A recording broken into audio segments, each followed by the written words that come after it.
បាទសូមជម្រាបសួរពុកម៉ែបងប្អូនខ្ញុំបាទសូមពឹងបងប្អូនជួយ Subscribe Channel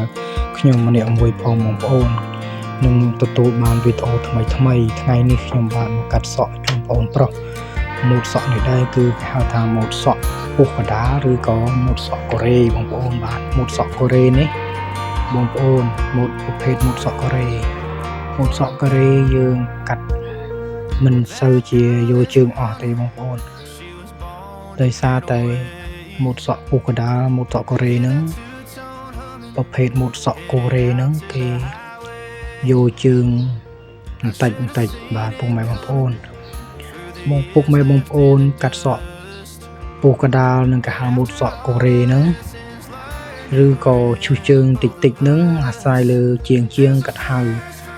បើខ្ញុំហៅម៉ូដសក់នៅសល់ជើងឬក៏ម៉ូដសក់បែបពុះកដាលខ្ញុំតែងហៅអ្នកខ្លះក៏គេហៅម៉ូដសក់កូរ៉េបាទព្រោះខ្ញុំឃើញម៉ូដសក់ហ្នឹងភាគច្រើននៅប្រទេសកូរ៉េគេនិយមចូលចិត្តកាត់ម៉ូដសក់កូរ៉េនេះជនជាតិកូរ៉េភាគច្រើនគិតចូលចិត្តកាត់ណាហើយគិតទុកសក់ជើងអញ្ចឹងវាឃើញទម្រង់មុខគិតរាងវែង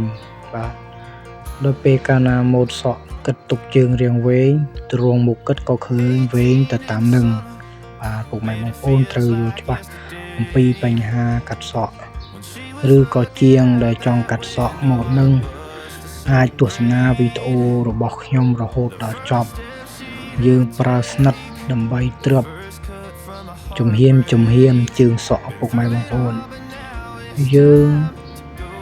ប្រើស្និតបង្ហើបមុខស្និតតែបន្តិចទេបងប្អូនយើងបង្ហើបមុខស្និតតែបន្តិចដើម្បីយើងយកជើងសក់នៅសល់បាទហើយក៏យើងយកមកទឿនឹងយើងយកស្បេតមួយ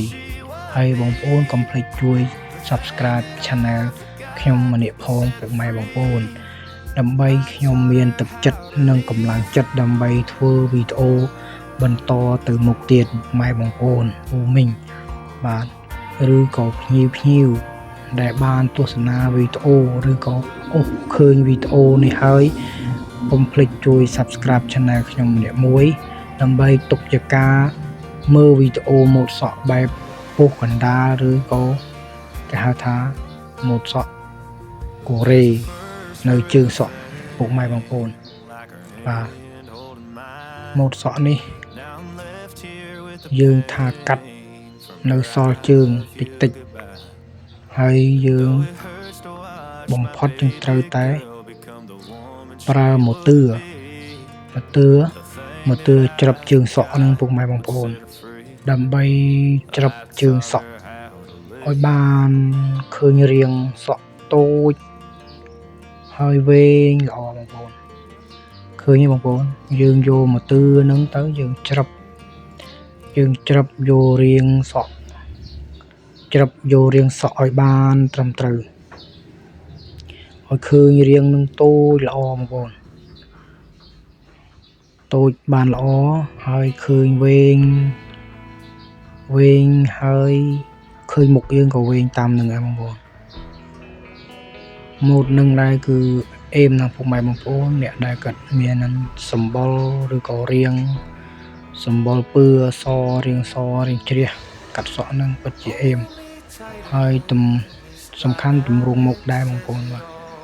អានឹងយើងកាត់ហើយមួយចំហៀងហើយពុកម៉ែបងប្អូនបាទយើងកាត់ហើយមួយចំហៀងហើយក៏យើងចាប់ផ្ដើមជូតហើយយើងផ្លុំបោះដើម្បីឲ្យវាអស់កន្តិចសក់ឲ្យស្អាតដើម្បីយើងបន្តកាត់ទៅមុខទៀតពុកម៉ែបងប្អូនបាទ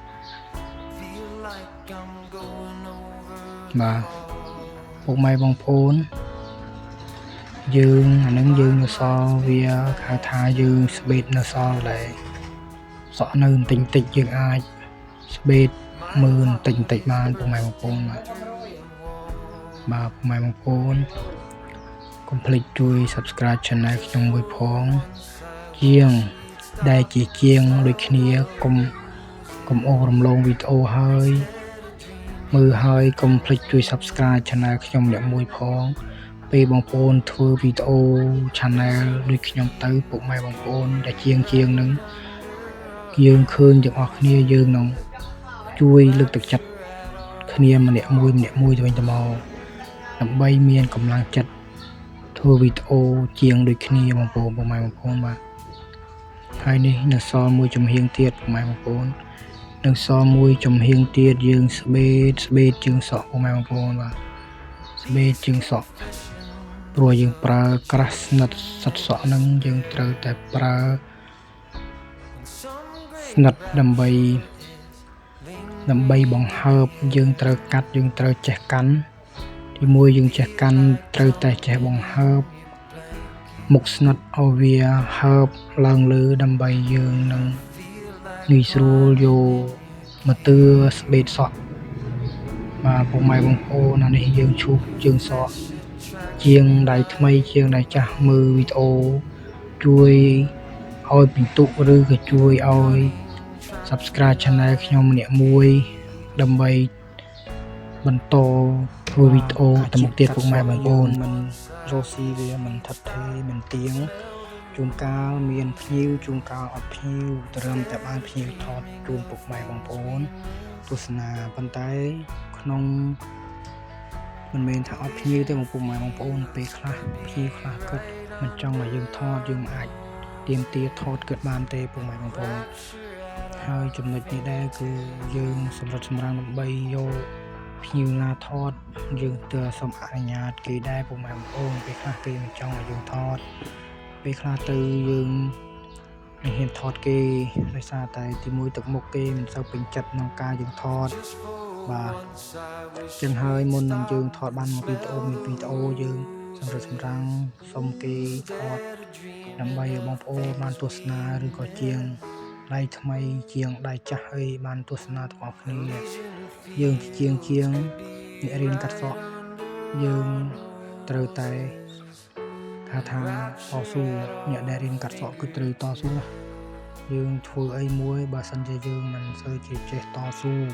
មិនសូវជាចេះព្យាយាមមើលថាតិចនិចថ្មីជាងថ្មីជាងចាស់អីក៏ដោយដូចគ្នាមិនមែនថាយើងចេះហើយយើងចេះទាំងអស់ទេយើងត្រូវតែមានចំណុចណាមួយដែលខុសឆ្គងគេថាដំរីជើង4ដំរីជើង4គង់មានផ្លិតអ្នកប្រាជ្ញចេះស្ទើរគង់មិនមែនផ្លិចពុកម៉ែបងប្អូនត្រូវចាំពាក្យនេះយើងមិនអាចថាយើងចេះកាត់សក់នឹងខ្លាំងជាងគេឬក៏ប៉ុណ្ណាទេពេលខ្លះយើងប្រអាប់ជាងដែលគេមិនសូវខ្លាំងឬក៏ទឹកដៃគេស៊ីបើកភាគរយឬក៏ស៊ីហាងស៊ីអីថាយើងនឹងខ្លាំងជាងគេអីរឿងយើងប្រអាប់គេថាកាត់នៅសល់ចេះយើងអាចវាយតម្លៃហាងគេ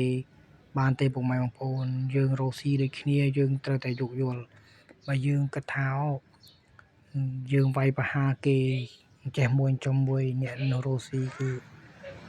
រស់ស៊ីថាជាងដូចគ្នាយើងធ្វើអត្តចរិតអញ្ចឹងមិនមែនគេឲ្យតម្លៃទេជាងដូចគ្នាយើងត្រូវតែចេះយល់យកវាមានកម្រិតអ្នកខ្លះកាត់ប៉ុណ្ណេះអ្នកខ្លះកាត់ប៉ុណ្ណោះយើងយកមើលវីដេអូគេឬក៏យើងលួចស្រាវជ្រាវជាងថ្មីជាងចាស់ឲ្យយើងមើលតាមគេទៅយើងនឹងយល់ទៅយើងលួចបានតិចនិចក្នុងការកាត់ប្រហាក់ប្រហែលគ្នាយើងមិនអាចទៅវាយតម្លៃជាងនេះកាត់ចេះជាងកាន់ចុះពេលភ្ញៀវមកកាត់កន្លែងយើងប្រអាប់ជាងផ្សេងថាកាត់កន្លែងគេមកខូចសក់អញ្ចេះម៉ូតសក់មិនស្អាតយើងធ្វើអញ្ចឹងយើងវាយទីផ្សារគេវាយលុកទីផ្សារគេបាទយើងធ្វើអញ្ចឹងវាបងបាក់ថាជាងដូចគ្នាយើងយកអារម្មណ៍មួយនឹងយើងខ្លាំងប៉ុណ្ណឹងមានគេនោះខ្លាំងជាងយើងនោះទៀតពុកម៉ែបងប្អូនយើងក៏មិនអួតអាងបានប៉ុណ្ណេះយើងខ្លាំងយើងថាជាងនេះមិនខ្លាំងជាងអញជាងនោះមិនជាប្រមាណចំណុចតិចហ្នឹងហើយយើងមើលរំលោភមើលមិនឃើញយើងគិតថាយើងនឹងអស្ចារ្យរហូតគ្មានអ្នកណាទៅរួចគ្មានអ្នកណាទៅដល់ដូចគេបាទយើងកុំគិតអញ្ចឹងរស់ស៊ីមានតិចមានច្រើនថ្ងៃនេះជោគជ័យថ្ងៃស្អែកក៏បរាជ័យក៏មានដែរមានឡើងមានចុះវាមិនអាចរស់ស៊ីបាន មានភ្ញៀវរហូតឬក៏យើងខ្លាំងរហូតទេពុកម៉ែបងប្អូនថ្ងៃនេះគេអន់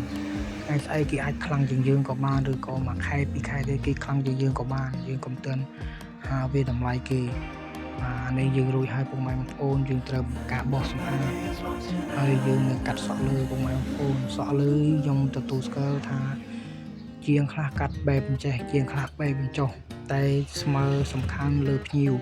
យើងកាត់មើលសក់ភ្ញៀវដែរភ្ញៀវខ្លះយើងអាចកាត់ទៅស្មើបាន